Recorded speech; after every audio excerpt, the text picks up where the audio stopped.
नमस्कार, मैं हूं संजय शर्मा। आप देख रहे हैं 4 पीएम न्यूज नेटवर्क। आज का वीडियो देश में सनसनी फैला देगा।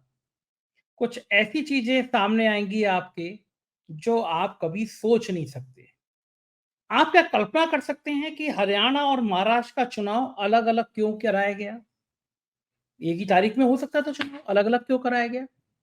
और क्या आप कल्पना कर सकती हैं कि कोई 30-40 लाख लोग ऐसे हैं जो हरियाणा की भी मतदाता सूची में हों, जो महाराष्ट्र की भी मतदाता सूची में हो और जो दिल्ली की भी मतदाता सूची में हो। मतलब कि 40-50 लाख लोग तैयार किए गए संघ के, भारतीय जनता पार्टी के, और वो 40-50 लाख लोग पहले हरियाणा में मतदान करें, चिन्हित कर लें कि ये 20-25 कॉन्स्टिट्यूंसी में ये नाम बढ़ा दिए गए आखिर के 2-3 महीने में, फिर वो महाराष्ट्र मूव कर जाएं।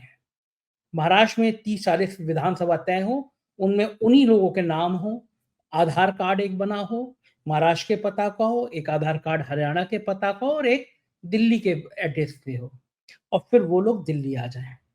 ये मैं नहीं कह रहा, ये सारे आरोप मैं नहीं लगा रहा, ये सारे आरोप अब कांग्रेस और बाकी पॉलिटिकल पार्टियों के पास शिकायतों के रूप में पहुंच चुके हैं। निर्वाचन आयोग से बात की जा रही है, लेकिन निर्वाचन आयोग इतना नाकारा और नपुंसक है कि वो सारी बात आपको नहीं बताएगा, जानकारी नहीं बताएगा। लेकिन एक पत्रकार ऐसा है जो इन सारे तथ्यों को विस्तार से बताएगा, जो बताएगा कि दिल्ली के चुनाव में कांग्रेस और केजरीवाल का प्लान क्या था। कांग्रेस क्या चाह रही थी? क्या केजरीवाल को निपटाना चाह रही थी? कांग्रेस बिहार में क्या खेल करना चाहती है? और फिर ममता बनर्जी के ऊपर टारगेट क्या है भाजपा का? बहुत एक्सक्लूसिव, बहुत शानदार बातचीत नागपुर के सीनियर जर्नलिस्ट राजीव रंजन के साथ, जो अपने बेहतरीन खुलासों के लिए जाने जाते हैं। मेरी आपसे रिक्वेस्ट है, सांस रोक के पूरा वीडियो सुनिएगा, आपको समझ आएगा कि क्या क्या है वीडियो में। केजरीवाल की हार का विस्तार से जिक्र है। मैंने केजरीवाल का जब इंटरव्यू किया था तो मैंने पूछा था उनसे कि कांग्रेस को लगता है कि आप उसका वोट बैंक छीन लिया। केजरीवाल ने इस स्टाइल से कहा था, कांग्रेस का वोट बैंक? आपको लगता है कि उसके पास कोई वोट बैंक है? कुछ सेकंड का मैं ये वीडियो पहले आपको दिखाता हूँ, जो मैंने और केजरीवाल ने बातचीत की है, सुनिए। कांग्रेस को लग रहा है कि आप यहाँ से अगर रवानगी कर देंगे तो कम से कम पंजाब में फिर ताकत में आ जाएगी। आपने कांग्रेस का वोट बैंक, आपको लग रहा है कि कांग्रेस हमारी रवानगी कर देगी? कांग्रेस को लग रहा है दिल्ली में 70 सीटें हैं। एक सीट का नाम बताइए जहाँ पे कांग्रेस जीतने के लिए लड़ रही हो, एक सीट के लिए। अपना वोट बैंक तो बचाएगी ना? नहीं पार्टी। अरे यार कोई तो कोशिश करे ना, एक सीट पे तो कोशिश कर ले। और बैंक नहीं है कुछ भी। कितने रुपए हैं उनके बैंक में? खत्म कर दिया आपने। दिल्ली के वोट बैंक में कांग्रेस के कितने रुपए, कितने वोट हैं? खत्म कर दिया आपने। तो वो केवल और केवल आम आदमी पार्टी को हराने के लिए लड़ रही है कांग्रेस। अच्छा, ये बड़े दुख की और खेद की बात है कि उनके लिए देश इंपॉर्टेंट नहीं है, कांग्रेस के लिए देश इंपॉर्टेंट नहीं है। सुना आपने, ये केजरीवाल की बातचीत थी। और फिर यही सवाल जब मैंने राजीव रंजन से कहा तो उनका क्या मानना था। चलते हैं सीधे राजीव रंजन के पास। 4 पीएम न्यूज नेटवर्क में स्वागत है राजीव भाई आपका। दिल्ली के नतीजों ने सबको चौंका दिया, केजरीवाल को बड़ा आघात लगा, इतनी उन्हें उम्मीद नहीं थी कि ऐसा हाल हो जाएगा। मैंने तो सवाल किया था कि भाई कांग्रेस से अगर आप मिलकर लड़ते तो क्या बेहतर नहीं होता? कांग्रेस को लगता है कि आप उसका वोट बैंक कह रहे हैं। केजरीवाल ने मुझसे कहा कि आपको लगता है कि कांग्रेस का कोई वोट बैंक है? अब जो नतीजे आए हैं तो लगता है कि भले कांग्रेस का वोट बैंक बहुत ज्यादा ना बढ़ा हो, लेकिन जितने वोट मिले कांग्रेस को 6 लाख से ज्यादा, अगर केजरीवाल के साथ आए होते तो बीजेपी बहुत बुरी तरह से हारती। पूरे दिल्ली के चुनाव में आपका क्या मानना, आपकी क्या प्रतिक्रिया? बहुत बढ़िया सवाल है संजय जी आपका। देखिए, इसमें काफी सारे फैक्टर्स, कई कारण हैं, पर जो सबसे अहम और मुख्य कारण है वो आम आदमी पार्टी ने चुनाव के पहले भी उसको इंगित किया था कई प्रेस कॉन्फ्रेंसेस द्वारा, और आपने ये बताया था, आप पार्टी ने यानी आम आदमी पार्टी ने ये बताया था कि किस तरीके से नई दिल्ली कंस्टिट्यूएंसी का एग्जाम्पल लेके कि वहां पर 10,000 नए वोटों को जोड़े गए और 5,000 एग्जिस्टिंग वोटों को काटा गया। तो जब कंस्टिट्यूएंसी छोटी है और उसमें आप 15,000 का खेल कर दो, 10,000 अपने लोगों को ले आओ, 5,000 एग्जिस्टिंग लोगों के नाम काट दो, तो उसका इम्पैक्ट तो होना ही है। और ये अब कोई सीक्रेट सॉस बचा नहीं है, सारी पार्टियों को महाराष्ट्र में कल ही बॉम्बे हाईकोर्ट ने इलेक्शन कमीशन को नोटिस जारी किया है इसी बात को लेके। तो ये अब सीक्रेट सॉस जो है भारतीय जनता पार्टी का, ये सबको रिवील हो गया है कि वोटर लिस्ट के अंदर में किस तरीके से घालमेल किया जा रहा है। जिस तरीके से महाराष्ट्र के अंदर में, पिछले एपिसोड में भी मैंने आपसे बातचीत में बताया था कि 48 लाख लोगों के नाम ऐड किए गए थे और 8 लाख एग्जिस्टिंग लोगों के नाम हटाए गए थे, तो 40 नेट एडिशन हुआ था। तो यही चीज दिल्ली में भी हुई है। व्यापक तौर पे हर कंस्टिट्यूएंसी सीट में नामों का एडिशन हुआ है और एग्जिस्टिंग लोगों के नामों का डिलीशन हुआ है। इससे ये हुआ कि भाई जहां पे 5,000 10,000 के मार्जिन से आदमी जीतता था आम आदमी पार्टी का, वहां पे एकदम पूरा टिल्ट हो गया। देखिए मैंने आम आदमी पार्टी के कई नेताओं से बात की जो हारे हैं। ऑफकोर्स जो बड़े नेता हैं, मनीष सिसोदिया हो गए या सौरभ भारद्वाज हो गए, ये लोग तो अभी भी सदमे में हैं, फोन नहीं उठा रहे।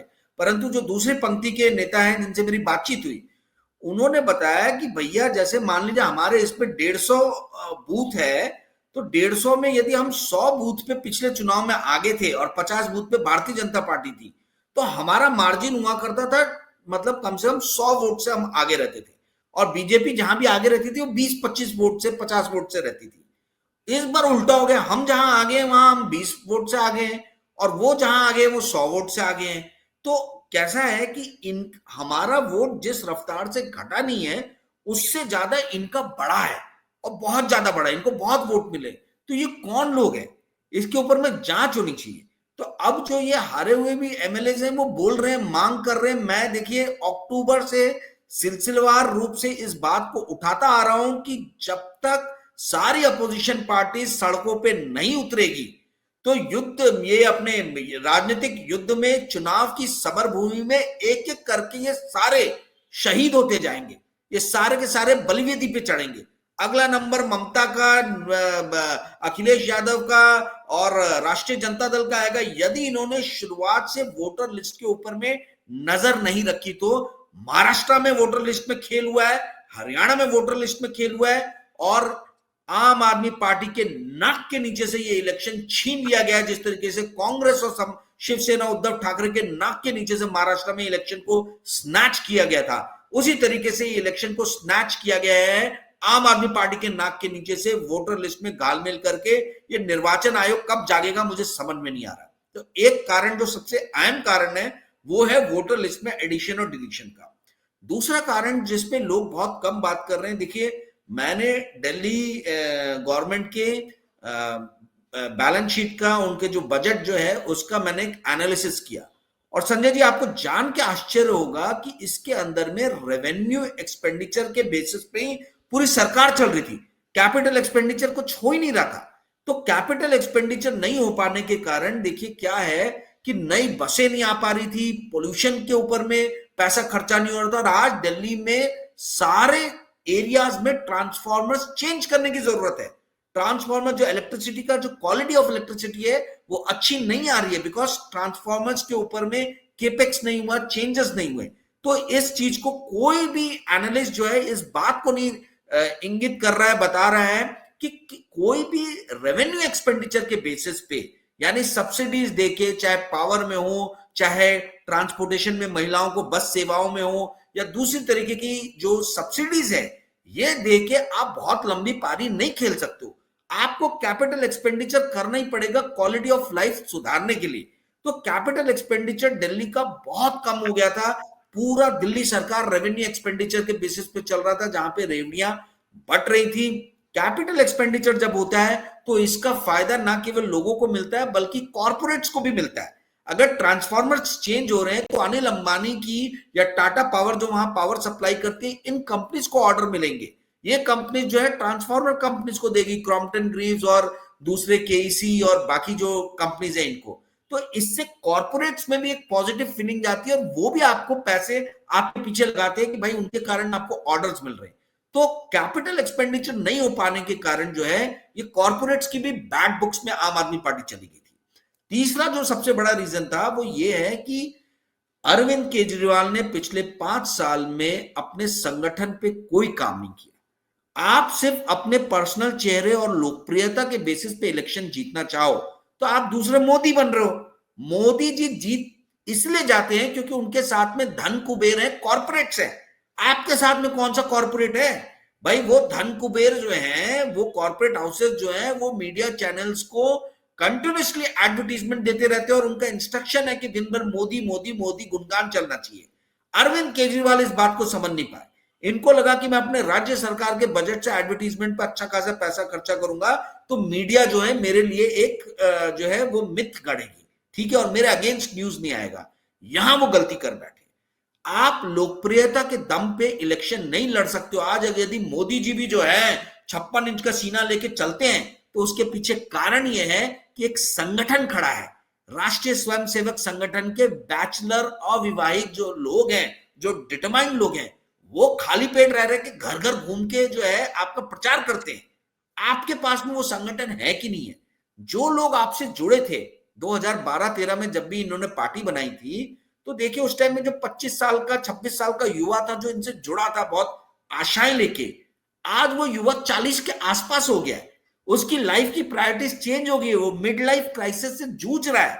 यदि आपने उसको कुछ दिया नहीं, ठीक है, वो आज भी अनएम्प्लॉयड और पार्टी के लिए जो है वन साइडेड काम कर रहा है और पार्टी उसको कुछ नहीं दे रही है, तो फिर तो उसका एक तरीके से जो है उदासीन होना ये तय है। आप देखिए जंतर मंतर पे एक अंगेश सिंह नाम के नेता है इनके, जो 2010 से जुड़े हुए थे आम आदमी पार्टी से। 2000 कार्यकर्ताओं को लेके वो आदमी अक्टूबर से अंगेश सिंह स्ट्राइक पे बैठा हुआ था और उसने 20 कंस्टिट्यूएंसी में काम किया और हर टीवी चैनल उसका भी इंटरव्यू चला रहा है कि भाई इन्होंने भीतरी खाद जो है इनके पार्टी के खुद के लोगों ने किया, जिसकी इन्होंने बहुत दिनों तक उपेक्षा की। तो संगठन पे काम ना करके सिर्फ अपनी लोकप्रियता को भुनाने का प्रयास करना, यह भी एक बहुत बड़ी भूल थी। बिना संगठन के कोई पार्टी इलेक्शन नहीं लड़ सकती है। आपको ही मालूम है संजय जी, मायावती के पास में जो एक कैडर था, उसके बाद भी मायावती बुरी तरीके से हारी क्योंकि उन्होंने अपने संगठन पे ध्यान देना छोड़ दिया। तो जो भी नेता संगठन पे ध्यान नहीं देगा, आज क्या हो रहा है बिहार में, आज प्रशांत किशोर राष्ट्रीय जनता दल के कैडर को तोड़ रहे हैं। उनको एक ही इंस्ट्रक्शन भाजपा से मिला है कि आरजेडी के कैडर को पूरा तोड़ दो और वहां के नेताओं को अपने पास ले आओ। तो आरजेडी वीक होगी, कमजोर होगी, क्योंकि जो जमीन पे काम करने वाला कैडर है, यदि आप उसको छीन लोगे तो आपके लिए काम कौन करेगा? बिना संगठन के, बिना कार्यकर्ताओं के कोई भी व्यक्ति नेता नहीं बनता। इसका सबसे बड़ा एग्जाम्पल कांग्रेस हमारे पास में, जो 206 से 44 सीट पे आ गई थी, ठीक है, 2014 में। जब संगठन गायब होता है और सभी लोग आप नेता ही बन जाते हैं तो फिर वो नीचे जो है आना तय है। और चौथा सबसे बड़ा रीजन, जो बजट के अंदर में इन्होंने 12 लाख रुपए तक का जो एक अनाउंसमेंट किया, उससे जो एक मिडिल क्लास फैमिली जो अरविंद केजरीवाल के साथ रहती थी, उनको ये समझ में आया कि यार मोदी गवर्नमेंट हमारे लिए कुछ तो कर रही है, 80-90 हजार रुपए हमारे कम से कम टैक्सेस में बचेंगे। वहीं दूसरी तरफ अरविंद केजरीवाल जी हर चीज पे लेफ्टिनेंट गवर्नर की खिंचाई करते थे कि इनके कारण मुझे काम नहीं करने दिया जा रहा है। तो लोगों ने सोचा जब भैया इनको काम ही नहीं करने दिया जा रहा तो इनको वोट देके हम अपना वोट व्यर्थ क्यों करें।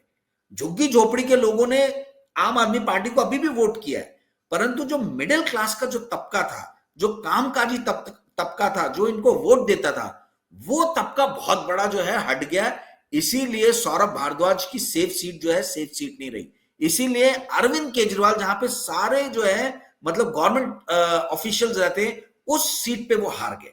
तो ये मिडिल क्लास फैमिली और अपर मिडिल क्लास फैमिली का छिटकना इनसे, एक तबका तो हमेशा से ही भाजपा का सपोर्टर रहा है, पर एक तबका जो इनको वोट डालता था वो भी हटा, क्योंकि उनको लगा कि अरविंद केजरीवाल काम नहीं कर रहे हैं और उनको काम करने नहीं दिया जा रहा, तो इनको वोट देके कोई अर्थ नहीं है। दिल्ली जो है ऐसा बताते हैं, मैंने कम से कम 12-15 पत्रकार मेरे मित्र जो वहां रहते हैं दिल्ली में, कोई आउटलुक में काम करता है, कोई इंडिया टुडे में काम करता है, इन लोगों से बात किया मैंने, तो इन्होंने मेरे को बताया कि दिल्ली में पिछले 5 साल में बहुत ज्यादा गंदगी बढ़ गई है, ठीक है।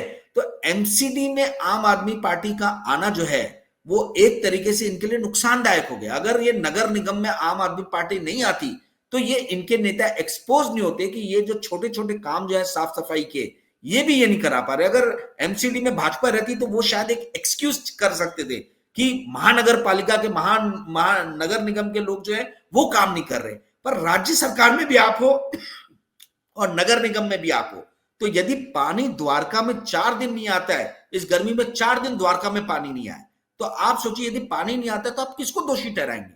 नगर निगम को करेंगे तो आप अपनी पार्टी के लोगों को बोल रहे हो। तो इस कारण से जो इनके नगर निगम, इनके जो पार्षद ठीक से काम नहीं कर पाए, इसका भी एक ठीकरा जो है राज्य सरकार के सर पे फोड़ा गया। और फाइनली जो गोएबल्स की नीति है कि 100 बार झूठ बोलो, 100 बार झूठ बोलो, झूठ सच लगने लगता है।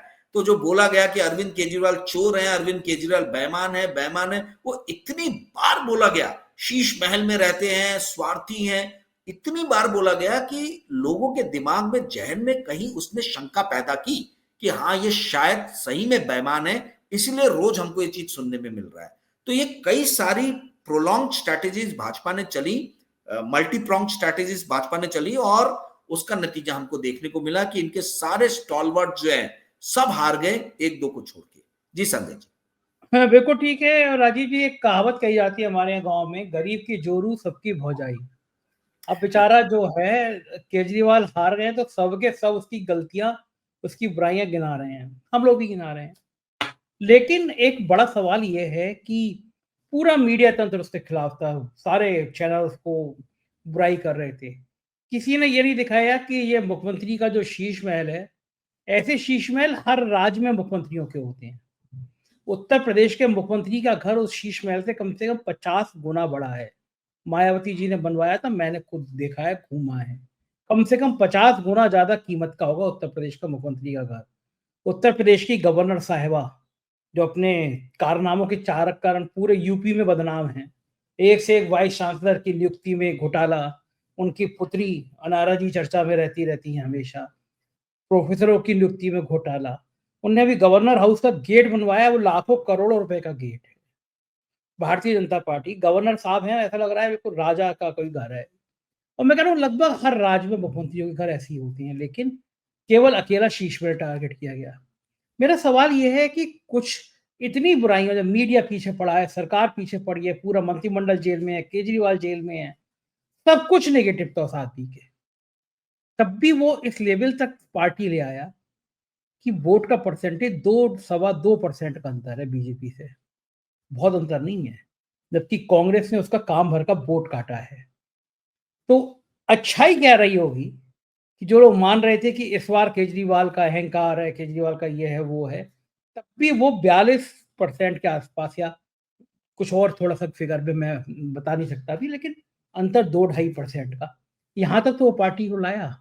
तो ऐसी कौन सी चीज थी, अगर 100 वोट पड़े हैं, 100 में 42-43 वोट उसको मिले हैं अभी भी, यानी आधी से कुछ कम दिल्ली अभी भी केजरीवाल पे भरोसा कर रही है। इतने सालों की मुख्यमंत्री, शराब घोटाला, ये घोटाला, वो घोटाला, तब भी 100 में 42 लोग केजरीवाल पे भरोसा कर रहे हैं। तो ये कौन सी चीज है जो इतने लोगों का अभी भी साथ केजरीवाल को मिल रहा है? देखिए, केजरीवाल की इमेज एक फाइटर की इमेज थी, फाइटर मैन है, तो वो इमेज उनकी लास्ट तक इंटैक्ट रही कि ये एक आदमी है जो मोदी के साथ उतर के जो है 2-2 हाथ करने के लिए तैयार है।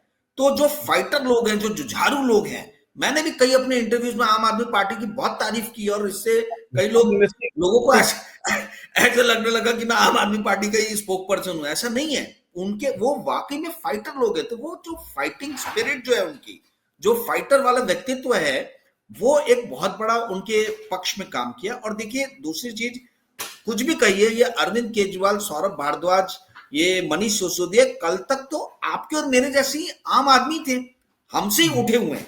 इनके कोई बाप दादा परदादा कोई राजनीति में थे नहीं, ये हमसे ही उठे हुए। तो हमारे जैसे लोगों का एक इनके साथ में जुड़ाव, अट्रैक्शन मेंटली इस चीज पे था कि यार ये लोग फाइटर लोग हैं, संघर्ष करके ऊपर उठे हुए हैं। और जो 10 साल में इन्होंने काम किए एजुकेशन पे, यदि मेरे बच्चे को फ्री में टॉप क्लास का एजुकेशन मिलता है तो मुझे क्या चाहिए? आज मैं 1 लाख 1.5 लाख फीस पे कर रहा हूं, मेरे वो 1.5 लाख रुपए बचेंगे यदि फ्री में अच्छी एजुकेशन, क्वालिटी एजुकेशन अगर बच्चे को मिलती है। मेरे पेरेंट्स एजेड हैं, अगर उनको अच्छा हेल्थ केयर मिलता है मोहल्ला क्लिनिक या दूसरे सर्विसेज द्वारा, तो मुझे और क्या चाहिए? तो ये 2 फ्रंट पे इन्होंने बहुत अच्छा काम किया, एजुकेशन और हेल्थ। पर कहां चूक गए? चूके ट्रांसपोर्टेशन में चूके। आज आप देखिए दिल्ली में government bus services completely Sanjay ji खत्म है। मतलब इनकी बसें इतनी पुरानी, इतना पोल्यूशन फैलाती है। नए ऑर्डर्स नहीं दिए क्योंकि इनको डर था कि उसके अंदर में कुछ त्रुटियां निकालेंगे एलजी और फिर करप्शन चार्जेस लगेंगे। तो ट्रांसफॉर्मर्स के नए ऑर्डर, क्वालिटी पावर जो है वो दिल्ली में नहीं आ रही। बहुत फ्लक्चुएशन है वोल्टेज का क्योंकि सारे ट्रांसफॉर्मर्स को रिपेयर की जरूरत है। मैंने आपको बताया जैसे कि दिल्ली के बजट का आप एनालिसिस करेंगे तो आपको सिर्फ रेवेन्यू एक्सपेंडिचर नजर आएगा, कैपिटल एक्सपेंडिचर को नजर ही नहीं आएगा। तो ये डरने लगे, ये घबराने लगे कि हम नए ऑर्डर्स निकालेंगे, बड़े ऑर्डर्स निकालेंगे तो उन ऑर्डर्स में ब्राइब लेने का शायद हमारे ऊपर में आशंका लगे, इसलिए हम ऑर्डर्स ही नहीं निकालते। ठीक है, तो ये ऑर्डर जब नहीं निकाले और इनको राजस्व तो मिल ही रहा था, तो वो राजस्व इन्होंने खर्चा किया लोगों के वेलफेयर पे। अरविंद केजरीवाल वेलफेयर की पॉलिटिक्स उन्होंने बहुत अच्छी चली, हेल्थ और एजुकेशन की उसमें बहुत अच्छी वेलफेयर की पॉलिटिक्स उन्होंने चली, तो वो चीज उनको फायदा दी। परंतु आपका ध्यान मैं इस चीज की तरफ दिलाना चाहूंगा संजय जी, आप जब बोल रहे हो कि 2% सिर्फ वोटिंग का कम रहा है, तो आप बीजेपी और आम आदमी पार्टी के इस इलेक्शन के वोट्स को कंपेयर कर रहे हो। यदि आप लास्ट टाइम के इलेक्शन में जो इनको वोट मिले थे शायद 53% के आसपास में था, उससे 10% की कमी आई है, तो वो बहुत बड़ा नंबर होता है। ठीक है, तो यानी इतने वोटर्स जो हैं, इतना वोटिंग परसेंटेज आपको कम मिला है, तो कम इसलिए भी मिला होगा क्योंकि बीजेपी को ज्यादा मिला है, नए वोटर्स ऐड किए गए, वो जाली थे कि जेन्युइन थे, नोबडी नोस, उसकी एक इन्वेस्टिगेशन इनके काटे गए। हाँ, तो वो इन्वेस्टिगेशन एक अलग होनी चाहिए, वो परंतु देश में जब तक चुनाव आए उनकी साहब की जेब में तब तक तो होगी नहीं। अच्छा, एक चीज और राजीव भाई, एक और बड़े प्यारे शख्स थे, देश दीवाना था उनका, हमने फुल पेज उनके फोटो लगा के छापे थे। हमको लगता था कि देश में दूसरा गांधी पैदा हो गया है। फिर देश में राफेल का घोटाला हुआ, फिर देश में तरह तरह के घोटाले हुए, फिर देश में अंबानी अडानी का घोटाला हुआ, देश में तरह तरह के कारपोरेट हाउस के आरोप लगे और साहेब ने अपनी जेब में रख लिया, बेरोजगारी बढ़ती चली गई, किसान तबाह हो गए, 800,000 किसान मर गए, लेकिन उन गांधी जी के मुंह से एक शब्द नहीं निकला। अब केजरीवाल हारे तो वो गांधी जी फिर प्रकट हो गए, अन्ना जी कह रहे शराब घोटाले ने इनको हरा दिया। यार मैं तो माथा ठोक लिया, मैंने कहा देश को सही से बंटा तो इस आदमी ने लगाया, अगर वो नहीं होता तो शायद मोदी जी नहीं आते। अन्ना आंदोलन मोदी जी के आने की बड़ी भेंट, मोदी जी के इतने इतने आरोप, 1000 किसानों की मौत, बेरोजगारी, अन्ना के मुंह से आवाज नहीं निकली। और जैसे ही केजरीवाल हारे तो एक अन्ना और एक कुमार विश्वास, दो लोगों ने कस के हमला बोल दिया। चलो कुमार विश्वास की तो अपनी व्यक्तिगत खूब खुन्नस है, लेकिन अन्ना अन्ना इतने सालों तक क्यों गायब थे? और इस समय आके केजरीवाल पे आरोप लगाना उनको बहुत हल्का नहीं करके, बहुत छोटा, बहुत मैं कहूंगा गंदा शब्द है, लेकिन ओछा आदमी ऐसा होता है ना, लगता नहीं है बड़ा ओछा आदमी निकला ये।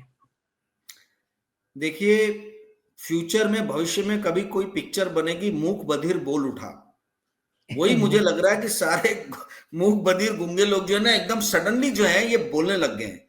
देखिए मैं आपको बताता हूं, अन्ना जी का, मयंक गांधी जो आम आदमी पार्टी में कभी थे, वो मेरे बहुत अच्छे मित्र हैं और उन्होंने मुझे उस टाइम में 2013-14 में मुझे बोला था, तब इलेक्शन लड़ने की थे, वो बॉम्बे से इलेक्शन लड़े थे, उसके बाद पार्टी छोड़ी थी। उन्होंने बोला था कि Rajiv, I have zero respect for Anna Hazare, उन्होंने किताब में भी लिखा है। ठीक है, और मैं एक सवाल ही पूछना चाहता हूं, सडनली आप याद कीजिएगा 2011-12 में अन्ना हजारे के इवेंट को, आंदोलन को कवर करने के लिए टाइम्स नाउ से लेके आज तक ये सारे मीडिया को कौन पैसे दे रहा था? कहां से कॉर्पोरेट फंडिंग हो रही थी? वो बड़े बड़े जो टेंट लग गए थे और इतने बड़े बड़े भीड़ों को जो है पानी बांटा जा रहा था और समोसे बांटे जा रहे थे और तमाम तरीके के जो खर्चे किए जा रहे थे, अन्ना हजारे के पास में पैसे थे क्या? अरविंद केजरीवाल के पास में पैसे थे क्या? ये तो उसी टाइम में सोचने वाली बात थी कि कौन इनके पीछे है। देखिए, कोई पॉलिटिकल पार्टी ने अन्ना हजारे का मूवमेंट नहीं चालू किया था, शुरुआत जो थी वो एनजीओ ने की थी, जो अलग अलग टाइप के एनजीओ से संलग्न लोग थे, परंतु उसको हवा जो है वो कुछ कॉर्पोरेट्स और आरएसएस और बीजेपी के लोगों ने मिलकर दिया।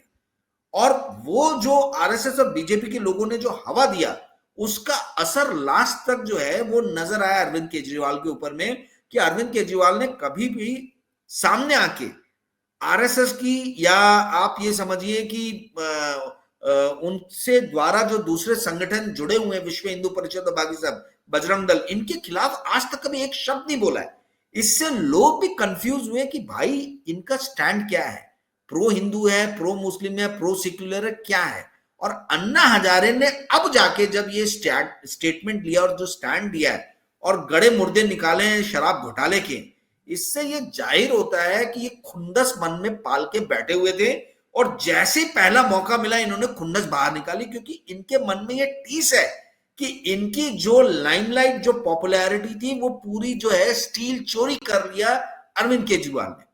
और उस टीस को लेके ये अभी तक बैठे हैं। भाई आप बैटिंग कर रहे थे आरएसएस के लिए, आप बैटिंग कर रहे थे बीजेपी के लिए, और सडनली उसका फायदा जो है अरविंद केजरीवाल ने अपनी पार्टी बना के कर लिया, तो वो टीस तो एक रहेगी। अन्ना हजारे की विश्वसनीयता, श्री श्री रविशंकर की विश्वसनीयता और तमाम तरीके के इस तरीके के जो सामाजिक और धार्मिक संगठन से जुड़े हुए लोग हैं, इनकी विश्वसनीयता तो उसी दिन खत्म हो गई थी जब राफेल घोटाला आया और इन लोगों ने मुंह में एक शब्द नहीं निकाला। जब पिगासस के द्वारा आपके और मेरे जैसे पत्रकारों के ऊपर में कुदृष्टि रखने की जब सरकार ने कोशिश की, प्रयास की, इन्होंने एक शब्द नहीं बोला।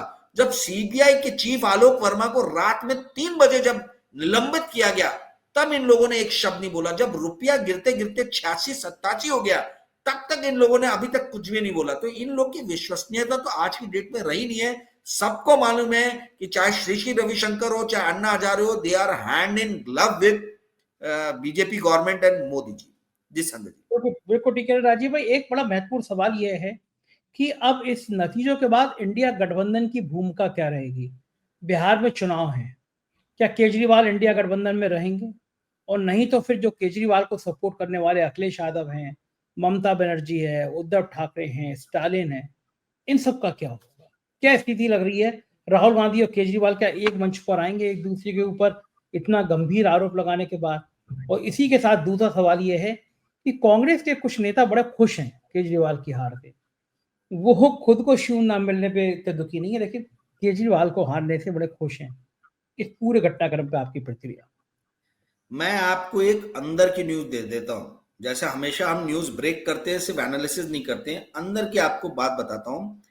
प्रशांत किशोर के, अब तो बोलते मैं सैफोलॉजी करता नहीं हूं, बट उनसे जुड़े हुए कम से कम 200 से 250 लोग इस टाइम आम आदमी पार्टी के लिए पूरा बैक एंड पे डाटा मैनेजमेंट का काम कर रहे थे, ठीक है। और आम आदमी पार्टी के कुछ बड़े लीडर्स ने, अंगेश जो मैंने नाम बताया और दूसरे तमाम दूसरे जो लीडर्स हैं, उनको, जो बिहार में सक्रिय हैं, उनको कहा गया कि आप लोग जाके प्रशांत किशोर के साथ में काम कीजिए, नवंबर में जो इलेक्शन होगा आप प्रशांत किशोर के साथ में लग के काम कीजिए। इससे यह स्पष्ट समझ में आता है कि आम आदमी पार्टी जो है बिहार में इलेक्शन लड़ने वाली नहीं है। तो वो या तो प्रशांत किशोर के साथ नजर आएगी या इंडिया अलायंस के साथ में नजर आएगी। अब ये देखना है कि ये किसके साथ में जाते हैं। परंतु आज की जो मेरे पास में समाचार है, न्यूज है, ये लोग प्रशांत किशोर आम आदमी पार्टी को मदद कर रहे थे और आम आदमी पार्टी, अरविंद केजरीवाल जो है वो प्रशांत किशोर के पास में जाने के लिए खुद ही अपने पार्टी के लोगों को कह रहे हैं। तो एक चीज तो ये हुई। दूसरे, आपने बोला कि देखिए इंडिया अलायंस में इनके बीच में एकता रहेगी कि नहीं रहेगी। मैं आज आपको बता रहा हूं, यदि एकता नहीं रही तो ये सारे के सारे विलुप्त हो जाएंगे। ये विलुप्त प्राणियों में ये पार्टियां जो है ये पास्ट हो जाएंगी। इनका अगला निशाना जो है वो है ममता बनर्जी, क्योंकि वो लास्ट बैस्टियन है। बिहार के बारे में तो कॉन्फिडेंट है बीजेपी की, हम बिहार में जीत रहे हैं और अपने दम पे जीत रहे हैं। इनके लीडर से बात करो तो बोलते हैं हमको नीतीश कुमार की भी जरूरत नहीं, हम अपने दम पे जीतेंगे बिहार। परंतु इनके सामने जो एक चट्टान के रूप में खड़ी है, वो शेरनी, वो मतलब क्या फाइटर ममता बनर्जी जो है वो है। और इनका पूरा ध्यान बंगाल में है। सारे इंडिया अलायंस को बंगाल की वोटर लिस्ट पे अभी से नजर रखने की जरूरत है। कौन से नाम ऐड किए जा रहे हैं, कौन से नाम डिलीट किए जा रहे हैं, यहां तक कि बिहार में भी इनको अब वोटर लिस्ट पे नजर रखने की जरूरत है। देखिए ये दो ही फंडे अपना रहे हैं। मैं आपको बता रहा हूं संजय जी, कोई बहुत बड़ा सीक्रेट सॉस नहीं है। क्या है दो फंडे? पहला, आप वोटर लिस्ट के अंदर में एडिशन और डिलीशन अपने हिसाब से करो। जो नाम 5 साल में ऐड नहीं होते वो 5 महीने 6 महीने में ऐड हो रहे हैं, ठीक है। तो वोटर लिस्ट में पूरे राष्ट्रीय स्वयंसेवक संघ और बीजेपी के कार्यकर्ता लग के जो है वो निर्वाचन आयोग के अधिकारियों के साथ में अपने मनमाफिक नाम को ऐड कर रहे हैं या डिलीट कर रहे हैं। दूसरा यह है कि लास्ट के 1 घंटे में व्यापक रूप से वोटिंग हो रही है। तो ये कैसे हो रहा है जब पूरे दिन में धीरे धीरे चींटी की चाल से वोटिंग हो रही है, लास्ट के 1 घंटे में खरगोश की चाल में कैसे वो परिवर्तित हो जा रही है। तो ये सारी पॉलिटिकल पार्टीज को ध्यान रखना पड़ेगा कि लास्ट के 1 घंटे में कार्यकर्ताओं को अपने बैठा दो वहां पे, जहां जहां पे भी पोलिंग स्टेशन बना है, क्योंकि पूरा खेल जो है वो लास्ट के 1 घंटे में हो रहा है। अब इनका सीक्रेट सॉस धीरे धीरे पकड़ में आ रहा है। राहुल गांधी ने भी एक बहुत सेंसिबल बात की कि आप हमें वो 40 लाख लोगों के नाम दीजिए जिनके नाम आपने ऐड किए, हमको वो कंसोलिडेटेड लिस्ट चाहिए, ताकि एक कंपैरिजन हो सके कि इसमें से कितने वो 40 लाख लोग हैं जिन्होंने हरियाणा में भी जिनके नाम नजर आए, जिनके महाराष्ट्र में भी नाम नजर आए, और जिनके अभी दिल्ली में भी नाम नजर आए। आई एम 100% श्योर कि बहुत सारे ऐसे नाम निकलेंगे, इसीलिए निर्वाचन आयोग नाम नहीं दे रहा है। तो ये जो फ्लोटिंग लोग हैं जो कभी हरियाणा में वोट के, इसीलिए महाराष्ट्र और हरियाणा के अलग अलग टाइम पे इलेक्शन कराए गए। जो फिक्टिशियस वोट वहां पे आए, वही फिक्टिशियस वोट महाराष्ट्र में भी आए, वही फिक्टिशियस वोट दिल्ली में भी गए। तो ये ईवीएम का खेला ज्यादा नहीं है, ये खेला है आपके पास में 40 से 50 लाख ऐसे डेडिकेटेड लोग हैं जिनको आप फंडिंग करके एक राज्य से दूसरे राज्य, दूसरे राज्य से तीसरे राज्य में भेज रहे हो वोट डालने के लिए। अब इसको प्रूफ करना जो है सिर्फ वो रह गया, परंतु अब जो है पॉलिटिकल पार्टीज ने पकड़ लिया। अब यहीं पे संजय जी, आपके मेरे जैसे जो इन्वेस्टिगेटिव जर्नलिस्ट है उनका रोल आता है कि भाई आप हमारी मदद लेके इसमें आगे कुछ इन्वेस्टिगेट करना चाहते हो कि नहीं करना चाहते हो, कि शांति से बैठना चाहते हो। क्योंकि आप निर्वाचन आयोग से गुहार लगाते रहोगे कि आप हमें लिस्ट दीजिए, लिस्ट दीजिए, लिस्ट कभी नहीं मिलेगी। दिल्ली में कौन से 5 लाख लोग ऐड हुए, बिहार में महाराष्ट्र में कौन से 48 लाख ऐड हुए और कौन से 8 लाख घटाए गए, आप बताइए ना, वो दे दीजिए, वो डाटा तो आपके पास में है। प्रॉब्लम क्या है? तो ये जो है, ये समस्या का निवारण एक ही उस पर हो सकता है, इंडिया अलायंस के जितने भी पार्टीज हैं वो अपने बेस्ट ब्रेन और बेस्ट डेडिकेटेड वर्कर्स को सबको बिहार भेजें और वो पूरी की पूरी जो लिस्ट है उसकी समीक्षा करें। और बंगाल के अंदर में कांग्रेस ने भगवान के लिए, इन्होंने ममता बनर्जी से जो है ये 36 का आंकड़ा लेने की कोशिश नहीं करनी चाहिए, क्योंकि दिल्ली में हमने देख लिया कि आपने वोट कटुआ का काम किया, वोट काटा है आपने, आपको तो शून्य मिला है।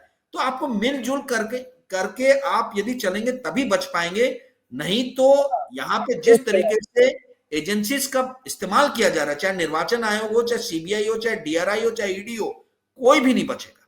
क्योंकि आपका मुकाबला सिर्फ बीजेपी से नहीं है, आपका मुकाबला एजेंसीज, गवर्नमेंट एजेंसीज से भी है। जी संजय जी, बिल्कुल ठीक कह रहे हैं। बहुत बहुत शुक्रिया राजीव भाई, इतनी व्यापक बात करने के लिए धन्यवाद। ये तो राजीव रंजन और पूरी बातचीत सुनी, आपको समझ में आ गया होगा कि वोटर लिस्ट ही असली जड़ है, वोटर लिस्ट ही साहब की जीत की कहानी है, वरना जनता कब का इस सरकार को उखाड़ फेंकने को तैयार है। क्या आप सहमत हैं मेरी बातचीत से? कमेंट करके जरूर बताइएगा, चैनल को सब्सक्राइब और ज्वाइन करिएगा, अपना प्यार बनाए रखिएगा। शुक्रिया, थैंक यू।